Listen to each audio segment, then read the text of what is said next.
What's up, everyone? Sports Snippets here. Dennis Sullivan on a Sunday, Week 5. Miami Dolphins do it. They get the job done in San Francisco or Northern California.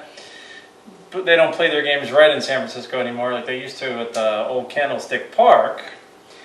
But either way, the Dolphins come out ahead in a big win, 43-17. This was a great game for the team and for the Dolphins, who built up a 30-7 halftime lead, a lot of it on the arm of Ryan Fitzpatrick, who just came out and played fantastic, I thought. And it was funny because they showed him on the sidelines like right before the game as the kickoff was getting ready to start, and he was there kind of, doing the thing with his, like licking his fingers, getting ready to go. He seemed very intense, very ready for this game. And he absolutely went out and proved it, item number 1 on the Snippets board today, by throwing for 350 yards even on 22 out of 28 throwing the football. He would also throw for 3 touchdowns, 0 interceptions. He was sacked twice, which is kind of an average number, I would say. You're sacked twice. More than 2 seems a little high, but he was sacked twice. The offense pretty much moved the football, hit some big plays. It was a lot of fun to watch this game. A lot of fun to see the Dolphins now after a fairly tough start as far as the schedule. I mean, you got to look at it. We lost to the Seahawks. We lost to the Bills. We lost to the Patriots. I mean, those are 3 really good teams, not to make excuses. And now we come back and play San Francisco, another tough team. Not only that, I mean, they went to the Super Bowl last year. The Niners did not look like a Super Bowl team or a team that was only months really separated from a Super Bowl appearance against the Kansas City Chiefs. They just were lackluster on defense. I'll get to that in just a second. But for the Dolphin offense, led by Ryan Fitzpatrick, the running game wasn't that bad. I mean, it wasn't spectacular. Myles Gaskin led the way with 57 yards rushing on 16 carries. He did have a touchdown. Matt Breida, a little bit of an expanded role today against his old team, would chip in with 9 carries for 28 yards. Fitzpatrick, as he's been doing lately, helped his cause in the running game, rushing for an additional 16 yards on 3 carries. Lynn Bowden Jr., he's a wide receiver, but the last few weeks, Dolphins have kind of worked him into the running game. He would have 4 yards on 3 carries. Clayton Fajetelin, I messed up his name. Fajetelin, I should have probably just read it as I went here. He's listed as a safety on the roster. He had a carry for 1 yard. I'll work on that name. Jakeem Grant, he had in the second half, they had that end around, and it was his only carry. He usually helps out with 1 or 2 carries from the wide receiver position. But that end around play didn't net anything. It went for a 12-yard loss and a fumble. Luckily, we would recover that with the Dolphins. The Dolphin attack in the air, which was a big part of this game, I put Preston for Preston Williams. I saw the reemergence of Preston Williams, who would lead the Dolphins with 106 yards receiving today on only 4 catches. So you're looking at over 25 yards a catch average, and that beautiful touchdown reception. That was awesome to watch in the second half from Ryan Fitzpatrick. Mike Gesicki would chip in with a nice, strong performance, 5 catches, 91 yards. So you look at both Preston Williams and Mike Gesicki the last couple of weeks, they've been quiet. Both of them stepping up big time today against the 49ers. Devontae Parker had a nice game, did his damage in the first half. He would have 50 yards receiving on 2 catches, and one of those being a touchdown. Myles Gaskin, from out of the backfield, chipped in with 34 yards receiving, 5 catches. And then Matt Breida, had 1 catch, but it was a big one for 31 yards. Isaiah Ford was a little bit, he was quieter than usual. 2 catches, 23 yards, but still, that's nice that he chipped in about 11.5 yards a catch there. Jakeem Grant had 1 catch, 6 yards. Chandler Cox also had 1 catch for 6 yards.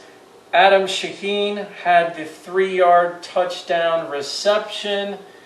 Dolphins roll in this one. Jason Sanders with 5 field goals. His solid kicking performances are starting to add up. He's having a nice year as the Dolphins kicker.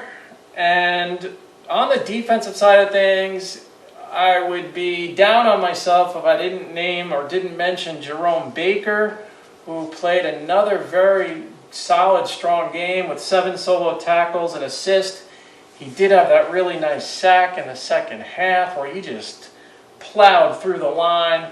Quarterback had no chance whatsoever. That's when Beathard was in and would get that sack. Very nice. And just a real nice overall performance by the Dolphins. San Francisco defense, you know, guys, it's just, they just didn't look, I guess if I had one word to explain or to characterize the 49ers defense today, they just looked a little lethargic out there. They didn't look like their normal selves. I thought we were in trouble, because remember, they lost that game last week against the Eagles. I'm thinking San Francisco coming in here, they're into the Week 5 game, they're just going to give us a championship performance, and they did not. And as a matter of fact, with this loss, the Niners fall to 2-3. The Dolphins move to 2-3 with the victory in this game, which was a 4 p.m. Eastern Standard Time start. For the Niners, Jimmy Garoppolo would play the first half, and as I would just find out moments before beginning this video, I thought he just got benched for performance purposes. Something happened there with his ankle as well, so we will, as football fans, just keep tabs on that. Not sure how that will affect him for Week 6. He would go 7 out of 17 throwing the football, 77 yards. No touchdowns, 2 interceptions, and he was sacked 3 times. Garoppolo had a tough first half, guys. He had a tough first half. We can credit the Dolphin defense for that. Dolphin defense played well overall. This was our best game of the season for the Dolphin defense. C.J. Beathard came in basically from the moment the second half started. Didn't play too bad. He was 9 out of 18 for 94 yards and a touchdown, no interceptions. He was also sacked a couple times. He was sacked twice. So the Dolphins would put up 5 sacks, which is pretty awesome to see. The Dolphin defense with 5 sacks. Raheem Mostert would have 90 yards running the football on only 11 carries. Niners ran the ball pretty well, but see, the defense, unfortunately for the Niners, set the tone the way that they didn't want the tone set. And they were down early and then down big in the first half. And they never really, even though they ran the football well, they needed big chunks of yards to get back in the game. So they had to count on their throwing game and their passing game, make that. And it just didn't work out for the 49ers. Jeff Wilson Jr., 27 yards on 4 carries. Kyle Juszczyk, if I got that right, I hope I did, had a touchdown run, 2 carries, 11 yards. Deebo Samuel had 1 carry for 3 yards from the wide receiver position. Jerick McKinnon, remember him from Minnesota Vikings. Nice player. He's been around the league for a couple years now. He had 1 carry, but he didn't net any yards. George Kittle would lead the receivers for the 49ers with only 44 yards receiving on 4 catches, which for him is a little low. And to lead your team, actually, Brandon Ayuk, had also 44 yards, and he would have 3 catches. They both had 44 yards.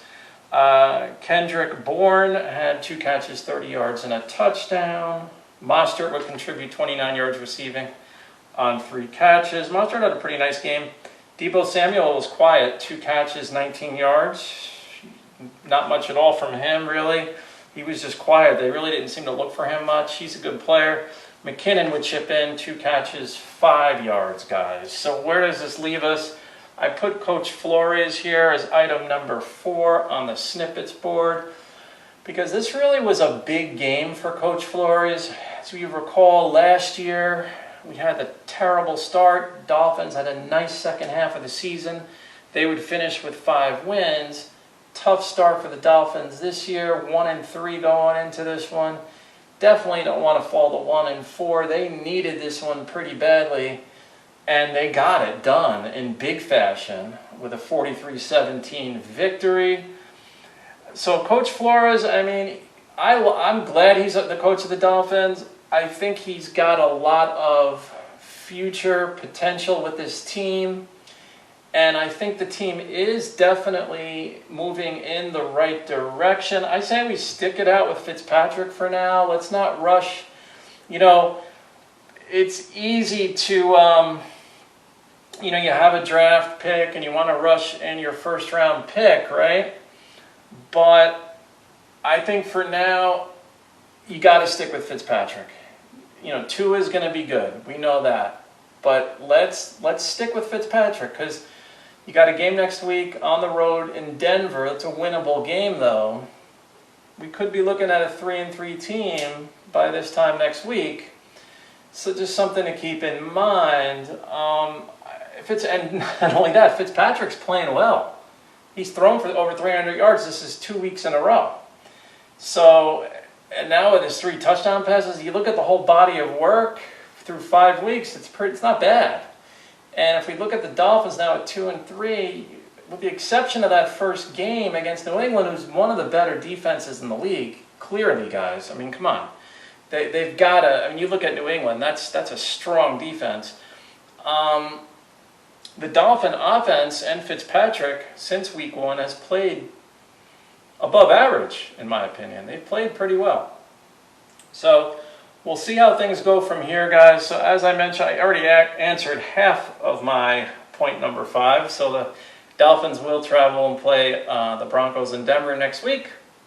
And for the Niners, they will be playing the Los Angeles Rams. So it doesn't get any easier for them, that's for sure. And we'll see what happens, guys. We'll see what happens. Would like to see the Dolphins run the ball a little bit more effectively. I mean, we seem to have flashes of that, but at some point we're going to really need to establish a little bit more of a running game. But I'll take this win. This was the highlight so far of the season for the Dolphins. They were clicking on all cylinders, guys. They were just clicking today. And I'll leave it at that, and I will leave you guys with this final thought.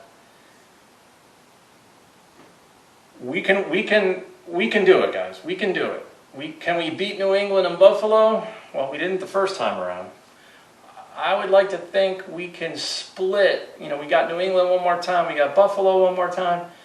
I would like to think we could split those 2 games. In other words, meaning we'll have to go 0-2 versus one of them, and then split the other, or beat either New England or Buffalo. I would like to think we could split those 2 games moving forward, and definitely split against the Jets, who are 0-5. You can't count victories before they have them, but you'd like to think we win both those games. But again, a lot has to happen for us to do that. I mean, this is the National Football League.